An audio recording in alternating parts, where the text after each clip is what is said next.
Welcome to my A to Z series of chicken recipe. আজকে turn mister আর এর বানাবো roasted মশালা chicken. So প্রথমেই চিকেনটাকে ম্যারিনেট করব একটু সর্ষের তেল, একটু নুন আর একটা হাফ পাতিলেবু দিয়ে, আর ভালো করে মেখে এক সাইডে রেখে দেবো। আর এইবার বানাবো রোস্টেড মশালাটা। ওর জন্য দুটো টমেটো এইভাবে ছোট ছোট স্লিট কেটে নেব আর ওর মধ্যে ভরে দেবো এক একটা রসুনের কোয়া। এইবার গ্রিলিং নেটের উপরে তিনটে ছোট্ট ছোট পেঁয়াজ নেব, দু তিনটে কাঁচা লঙ্কা নেব, একটা রসুন নেব আর ওইগুলোকে রোস্ট করব। সাথে দুটো শুকনো লঙ্কা পুড়িয়ে নেব।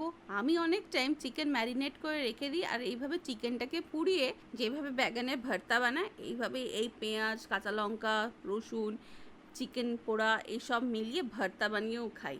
সো ওই রেসিপিটা আজকে দেখাচ্ছি না, আজকে একটু অন্যভাবেই তোমাদেরকে দেখাচ্ছি জিনিসটা। সো আমাদের মশলা পোড়ানো হয়ে গেছে, এইবার এই মশলাগুলোকে একটু মিক্সিতে গ্রাইন্ড করে নেব আর ওই ম্যারিনেটেড চিকেনে একটু লঙ্কা গুঁড়ো আর হলুদ গুঁড়ো দেবো। আর এইবার ওই রোস্টেড মশলার পেস্টটা পুরো চিকেনটার সাথে ভালো করে মিক্স করে নেব। এবার একটা বাসনে একটু বেশি করে সরষের তেল নিতে হবে আর দিতে হবে কালো জিরের ফোড়ন আর দুটো আস্ত রসুন। এইবার সেই তেলে অ্যাড করবো আমাদের সেই মশলা মাখা চিকেনটাকে তেলে ভালো করে মিক্স করে কিছুক্ষণ পরে নিউ ওয়াচ করে ঢেকে রেখে দেবো। 20 মিনিট পরে দেখবো মাংস থেকে তেলটাও বেরিয়ে এসেছে আর মাংসগুলোও সিদ্ধ হয়ে গেছে। যদি তোমরাও আমার মতন ঝাল খেতে ভালোবাসো তো আবার দুটো শুকনো লঙ্কা পুড়িয়ে উপর থেকে একটু ক্রাশ করে দিয়ে দেবে। এই রান্নাটা পুরোপুরি স্লো কুক হবে। এই স্লো কুক হতে হতে মাংস পুরো শুকিয়ে যাবে আর তেলটা আলাদা হয়ে আসবে।